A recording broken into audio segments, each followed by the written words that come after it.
autor viene a decirnos con mucha firmeza y gran convencimiento lo mismo que nos decía en el siglo XVIII el barón de Holbach, un filósofo francés de origen alemán.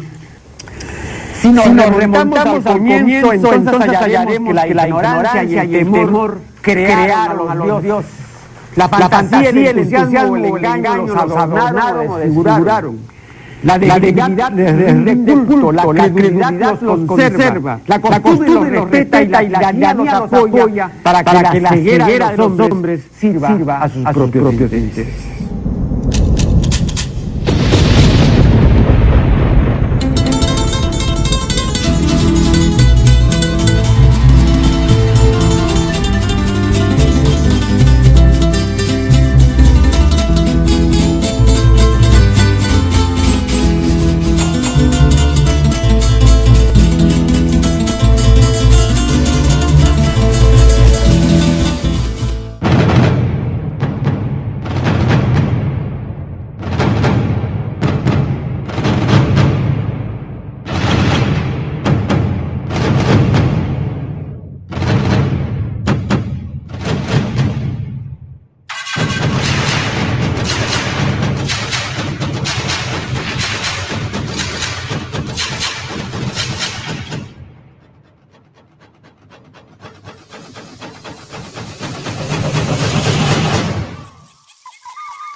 What happens when a superpower becomes so internally fractured, economically dependent, and morally compromised that its foundational territorial claims can no longer be sustained?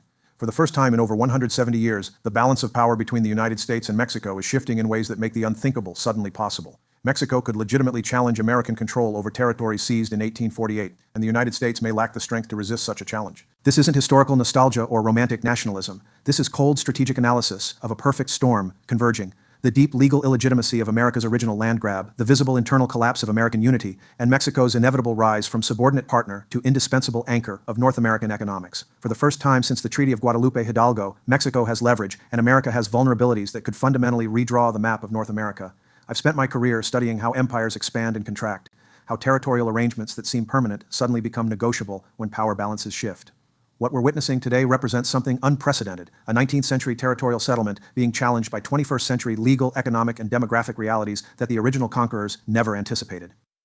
The legal foundation for American control over the Southwest has always been questionable, but today it would be considered flatly illegal under modern international law. The Treaty of Guadalupe Hidalgo wasn't negotiated, it was imposed. After invading Mexico, occupying its capital, and threatening complete annexation, the United States demanded half of Mexico's territory in exchange for withdrawing its armies. This wasn't diplomacy, it was extortion backed by military force. Under contemporary international legal standards, the treaty would be void from the moment of signing. The Vienna Convention on the Law of Treaties clearly states that agreements concluded under coercion are invalid. Any treaty signed today under circumstances remotely similar to 1848 would be declared illegitimate by the international community within days, not decades. But legal precedent alone doesn't determine territorial arrangements. Power does. For 170 years, American military and economic dominance made legal challenges irrelevant. Mexico couldn't question American control because Mexico lacked the strength to do anything about it. That fundamental equation is changing. The United States today is arguably weaker internally than at any point since the Civil War. Half the country considers the other half illegitimate. 30 states regularly challenge federal authority on issues ranging from immigration to healthcare to election administration. Texas governors behave like heads of micronations rather than state executives. The federal government cannot maintain a coherent narrative within its own borders, let alone project credible authority beyond them. This internal fracturing creates vulnerabilities that external actors can exploit. When a superpower cannot maintain unity at home, it cannot project strength abroad. When citizens question their own government's legitimacy, they're unlikely to support aggressive defense of territorial claims based on 19th century conquests that many now view as morally indefensible. The economic dimension reveals how completely the power relationship has transformed. The United States carries $35 trillion in federal debt with no credible plan for reduction. Mexico has become America's primary supplier of automobiles, fresh food, and increasingly sophisticated technology. If Mexico decided to slow production even minimally, American industrial networks would collapse within days. Automotive factories would shut down within hours. This isn't the relationship between a hegemon and a subordinate. This is the relationship between a debtor and a creditor, between a consumer and a producer. Mexico has evolved from seeking permission to being in a position to set terms. For the first time in the bilateral relationship, Mexico can say no and make it stick. The demographic reality within the disputed territories compounds American vulnerability. The populations of California, Arizona, New Mexico, and Texas include millions of people of Mexican heritage who were never consulted about their political status. Under modern international law, peoples have the right to determine their political sovereignty. The United States cannot dismiss this principle when it comes to Ukrainian self-determination while denying it to historical communities within its own borders. These aren't marginal populations that can be ignored or overwhelmed. They represent some of the most dynamic demographic and cultural forces in American society. Any attempt to suppress political movements for greater autonomy or reunification with Mexico would create social costs that could shatter what remains of American social cohesion. Mexico's strategic position has been fundamentally transformed by global economic integration. What was once a secondary partner has become an indispensable foundation of North American production. Global corporations have made Mexico the mechanical heart of the continent's economy. Mexico now possesses leverage that didn't exist during the era of American hegemony, the ability to paralyze American industry through minimal adjustments to production schedules. The resources within the disputed territories have become even more critical in the 21st century economy. Nevada's lithium reserves are essential for electric vehicle production. Southwestern water sources are crucial for agriculture and urban development. Texas oil infrastructure remains vital for energy security. If Mexico were to challenge sovereignty over these territories, it would threaten the foundation of America's energy transition and water security. For over a century, the United States monopolized the narrative about 1848. The story was told as manifest destiny, the natural expansion of civilization and democracy across the continent. That narrative is collapsing under the weight of contemporary moral standards and historical scholarship. What was once portrayed as a civilizing victory is increasingly understood as imperialist conquest. This shift in global opinion creates opportunities that didn't exist during the era of American narrative dominance. BRICS nations and other non-Western powers view challenges to American territorial claims as low-cost, high-impact opportunities to weaken American hegemony. They don't need to support Mexican territorial claims out of principle. They can support them out of strategic interest in fragmenting American power. The domino effect potential terrifies American strategists. If the 1848 annexations can be challenged, so can the 1898 annexation of Hawaii. Native American nations could question treaty violations on a scale that makes current tribal sovereignty discussions seem minor. Pacific Island territories could demand referenda on their political status. The entire imperial narrative could begin to fracture once legal challenges to foundational territorial arrangements gain international support. American military capacity to resist such challenges has been fundamentally degraded. The armed forces are experiencing the worst recruitment crisis in 50 years. American forces are globally dispersed across multiple fronts. China containment, Russia deterrence, Middle East interventions. Opening an additional front along the southern border would be strategic suicide, especially given the impossibility of using force against populations that include millions of American citizens. The legal mechanisms for challenging territorial arrangements have evolved considerably since 1848. The International Court of Justice has ruled in favor of countries presenting evidence of coercive treaty-making. Modern international law recognizes the right of peoples to determine their political status. Regional organizations and global institutions provide forums for challenging historical injustices that had no remedy in the 19th century. Mexico could pursue multiple legal strategies simultaneously. International arbitration could challenge the fundamental validity of the Guadalupe Hidalgo Treaty. Referenda could be demanded for populations within the disputed territories. Regional organizations could be asked to mediate disputes over resource access and water rights that ignore historical boundaries. The United States would be forced to defend the indefensible in public forums. Arguing that military conquest creates permanent territorial rights would align America with 19th century imperialism rather than 21st century international law. Claiming that referenda shouldn't apply to historical communities would contradict American support for self-determination elsewhere. Insisting that coercive treaties remain binding would undermine America's entire approach to international law. Mexico's rise isn't just economic, it's civilizational. Mexican culture, demographics, and economic influence are reshaping the Southwest regardless of political boundaries. Language, customs, economic relationships, and family connections increasingly operate according to Mexican rather than American patterns. Political boundaries that contradict cultural and economic realities become unsustainable over time.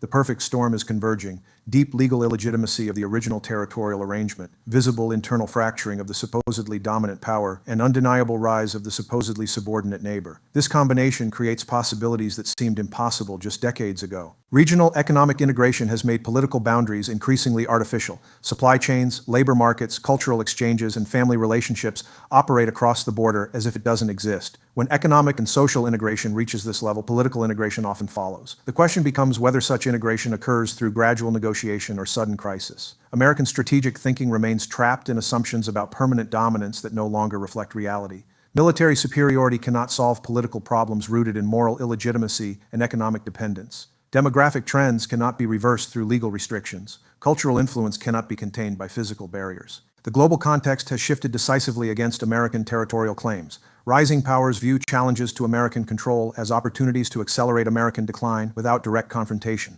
International institutions provide legal mechanisms that didn't exist in 1848. Global opinion increasingly favors decolonization and self-determination over maintenance of historical conquest. Point. Mexico doesn't need to defeat the United States militarily to reclaim lost territories. It needs only to make maintenance of current arrangements more costly than negotiating new ones. Given American internal divisions, economic vulnerabilities, and international isolation, that threshold may already have been crossed. The cost of maintaining the status quo is becoming prohibitive. Internal resistance to federal authority is growing. Economic dependence on Mexico is increasing. International support for American territorial claims is declining. Military resources are overstretched. Demographic trends favor greater Mexican influence regardless of political boundaries. Every aspect of the territorial arrangement established in 1848 is being challenged by 21st century realities. Legal foundations are crumbling under modern international law. Economic relationships have reversed the balance of dependence. Demographic trends favor greater integration with Mexico.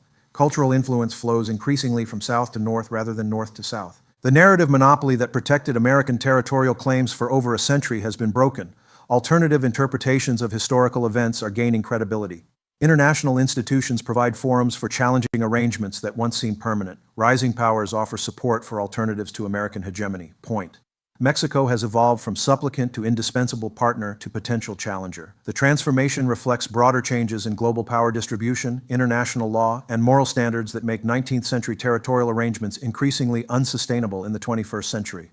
The question is no longer whether American weakness will be exposed, but how Mexico will choose to exploit that weakness. The tools are available: legal challenges through international institutions, demographic mobilization within disputed territories, economic pressure through production adjustments, cultural influence through continued integration. For the first time in 170 years, Mexico has options and America has vulnerabilities. The map of North America was drawn by 19th century military conquest. It may be redrawn by 21st century legal, economic, and demographic realities that the original conquerors never anticipated.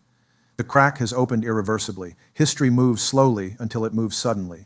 The foundations of American territorial control, which seemed unshakable for generations, are beginning to shift.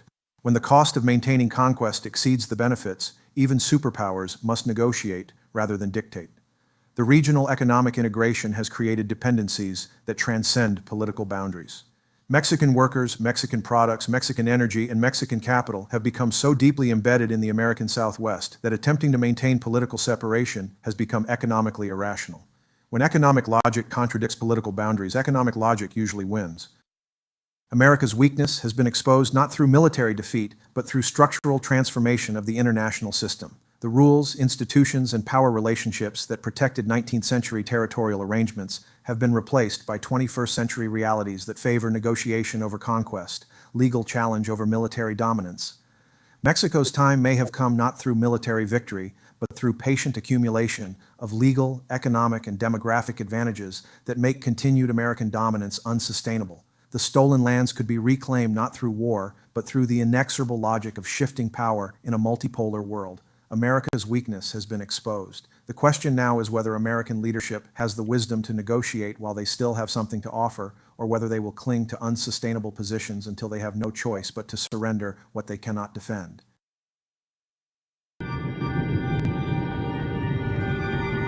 Within the fabric of the nation.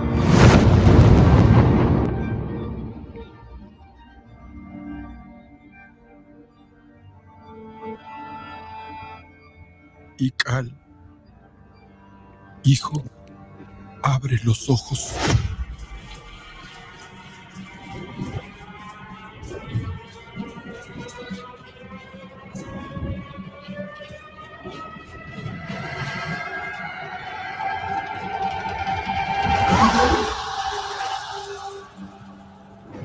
Tu cuerpo se queda con nosotros. pero tu espíritu debe seguir.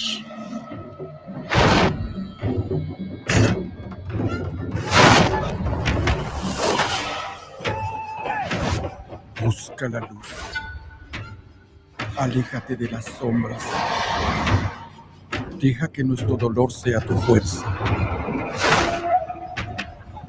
Desde aquí iluminamos tu camino.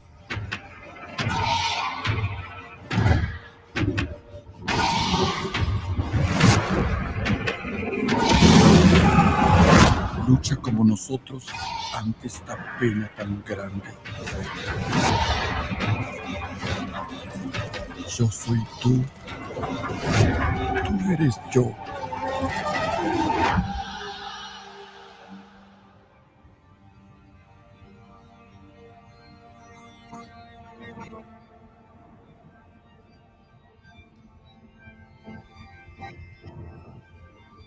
La muerte que hoy nos separa,